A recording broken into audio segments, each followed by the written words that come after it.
So I've been using these, well, I started using these door hangers.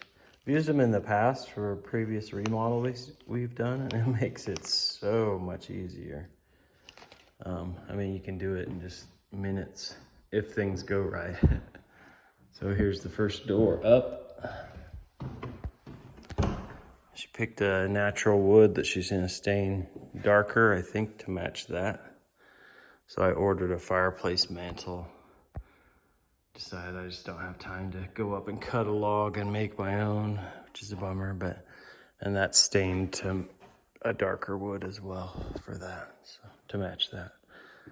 But you just take this big level and draw a level line, and then you screw on these brackets to the side of the door while it's out.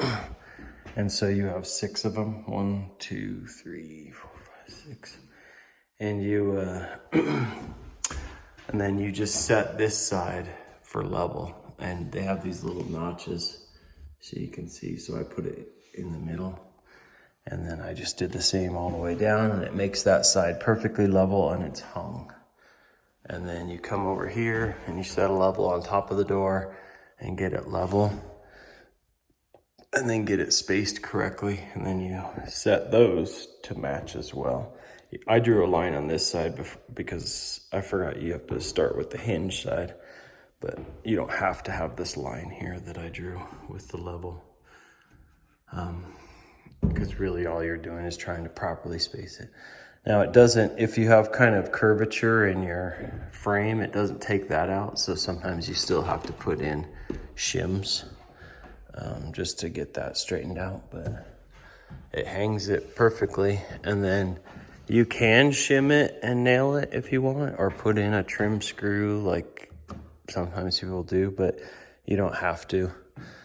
You can just lock it all down by putting your trim up and stapling it into the frame. So anyway, and then I grabbed this little pump guy, the windbag, so you can slip it. So I slipped it under there, and then I just pumped it a little bit, and then it has just a pressure relief here. You can just squeeze it and let some air out. So I put a little too much in, I squeezed that, let some out until I got that side level, and then you don't have to hold anything, and then you can just throw your screws in. It's pretty slick. So I've got one of those for each of the 11 doors, one of those kits for each of the 11 doors. All right, so I've been laying out pencil and level and measuring tape. I don't know if you can see, but I've got a section here for hangers. This is my side of the closet. A couple of shelves, and then 2, 4, 6, 8 sections with open shelving on top. She wants to stick a dresser in here, so I'll have to get the dimensions of that before I figure out what she's gonna have. And then in the kitchen here, in the pantry, I've been drawing out, this side will have 18-inch shelves. And every 3 feet, I'll put a vertical set of supports. Across the back, we'll have 24-inch shelves. I haven't decided on the spacing. And then on this side, we'll have, after the 2 feet up, we'll have 1 foot shelves. I hope that's gonna be all right. I figure that for like canned goods and stuff, I'm a little nervous that might be too tight.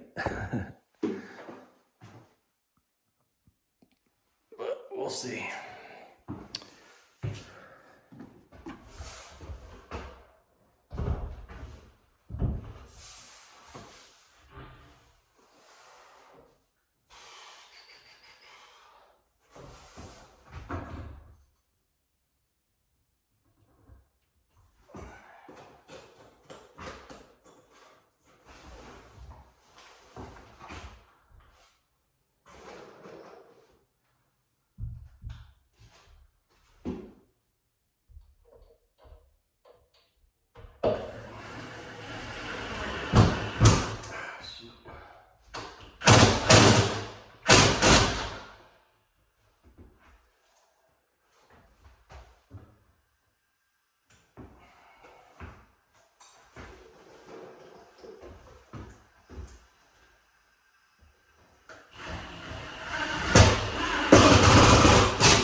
chick. And the measuring tape I can take to the storage unit. Yeah. On Mike's, I think it's on Mike's saw or his. I have a Milwaukee one.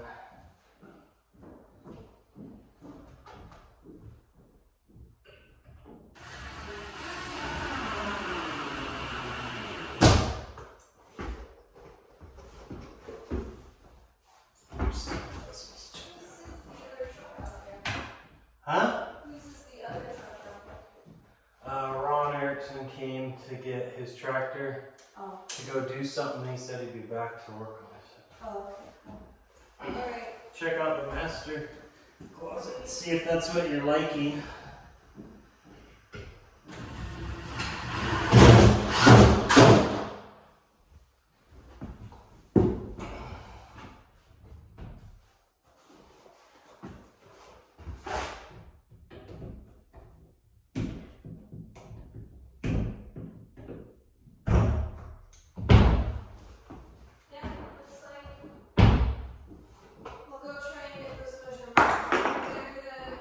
So these doors are looking nice.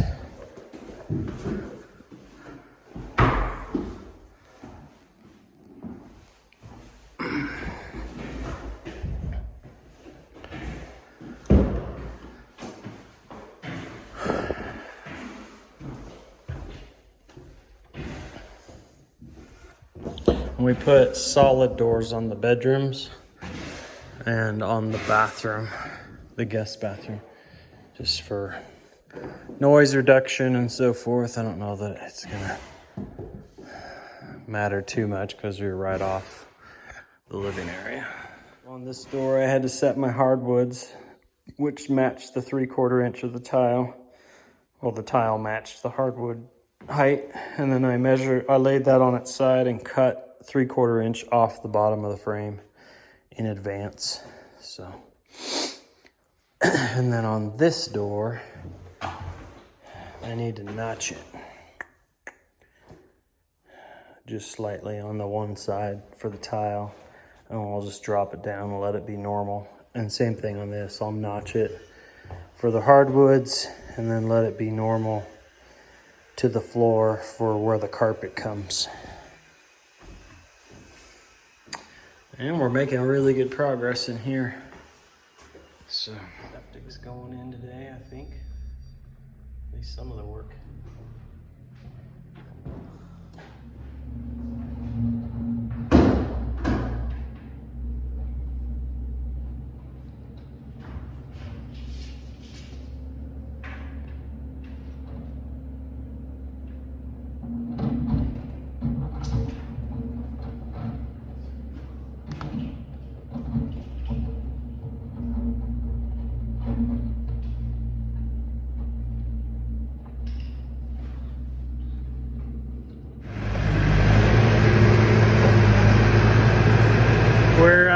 Digging a little trench for the gas line so we can set the propane tank here out away from the house.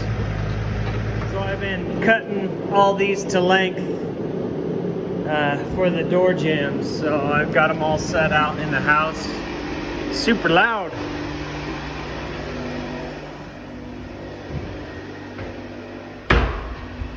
So I've got these all set out next to each jamb on the carpet side of every door. So I'm gonna tack those up with 18 gauge, 1.5 inch.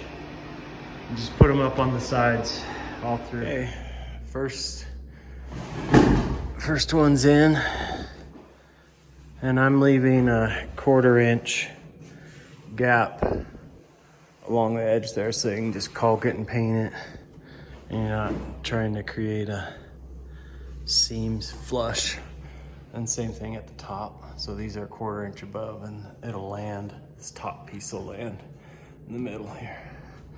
And I am trying to catch this with this nail here, just because I did use this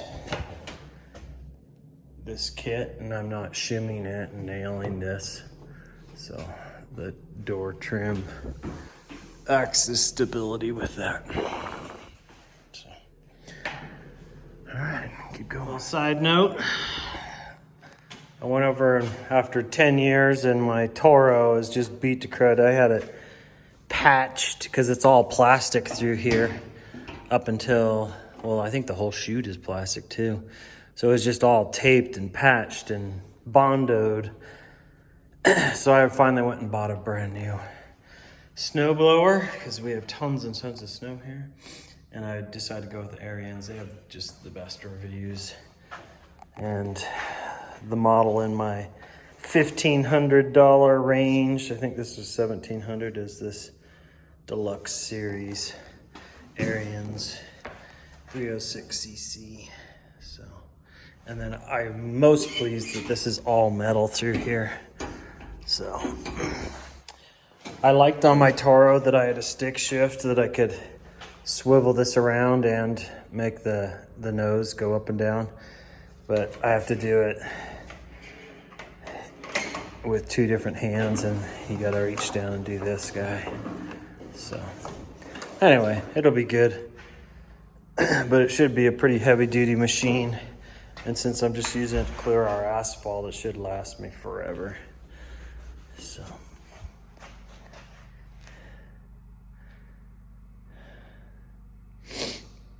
28-inch too. I usually only have had 24-inch, so that'll be nice to have some extra. Oh, those must be shear bolts. Extra shear pin bolts for in here probably if they shear off, but that shouldn't be an issue. Sweet. While I'm putting up these door trim, he showed up to, he's gonna place that gas tank, the propane tank.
Septic guy, he dug the trench too close to the property line, which is right down the middle of the yard out there, because technically the other side's an easement, so he had to bury it and re-dig it.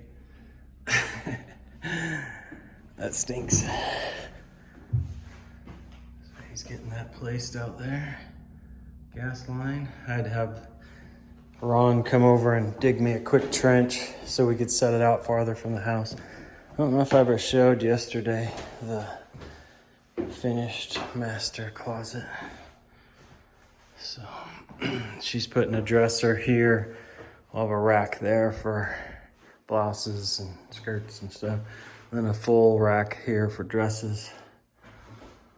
Then we threw in extra shelving against that wall. And then my side. So this will be a nice closet space. And then we got the pantry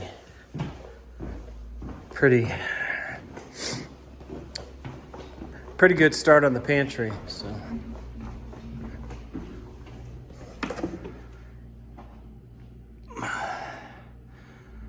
These will be those 1-foot shelves, and then 18-inch shelves. And then all of them are 16-inch deep on the sides, except for the back's 24. My wife doesn't like this. I think she wanted these open. But, I don't know. It is what it is. This will be a nice space. We just decided to keep things simple, and we went with a thicker header. But I'm just keeping it flush instead of measuring for overhangs. So we'll just keep it straight up and down. And then we're gonna do that on the windows, thicker on top, thicker on the bottom, but keeps the outside lines flush. It'll just be easier to caulk and paint, and it just is a simple, clean look and easy to measure and cut.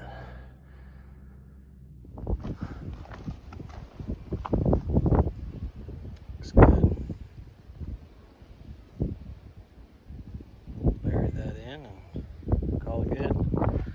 Got gas. Wish that elbow wasn't so far out. It's a bummer. Okay, all the door jambs and casings and trim or whatever you want to call them are done in the house. All right, we're gonna step outside again before it snows tomorrow and try and build another firewood holder and get a bunch more of that firewood over here so we can get through the winter with our wood burning still. Just building out of scrap wood, and then next summer I'll build something a little nicer and more permanent than these guys. Or maybe I'll just say, you know what, this is good enough for a couple years. This one I'm gonna make just in one platform because we want to put the hot tub here, and it'll be tall so we can have a couple big stacks there. See if we can beat the snow. Getting the first layer going. Fun. All right, we got the rack built out of scrap lumber that we used to form this patio. It's about 7 feet high, and we should be able to stack quite a bit more wood in there. Spring load overload. Looks like he's throwing sand on top of this stuff.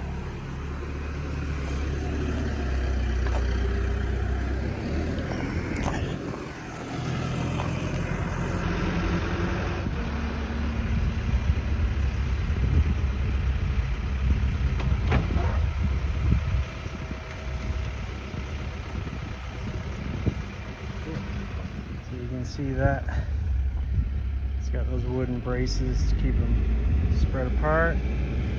Piping system all in.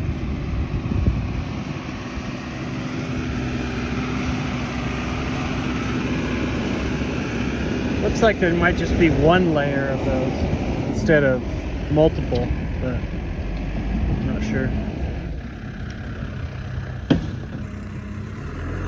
Making progress. Almost one full load, and I should get probably 3 stacks up in there. Most of our wood should be over here by the time this is full. Makes me happy. I didn't think that was gonna happen.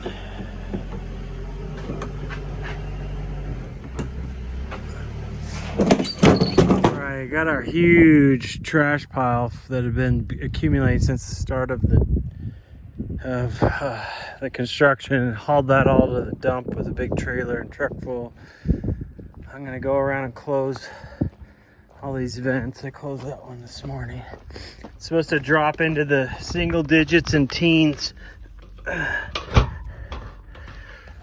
for the next 7 to 10 days. So it's gonna get really cold at night, and then during the day it'll be in the 30s and 40s. And it's supposed to snow tonight and tomorrow.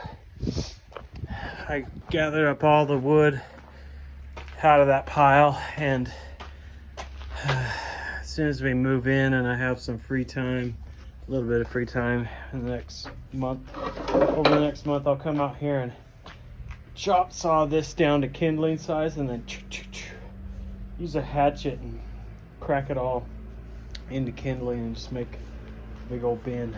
But We got most of our firewood over here. So this will get us through the winter.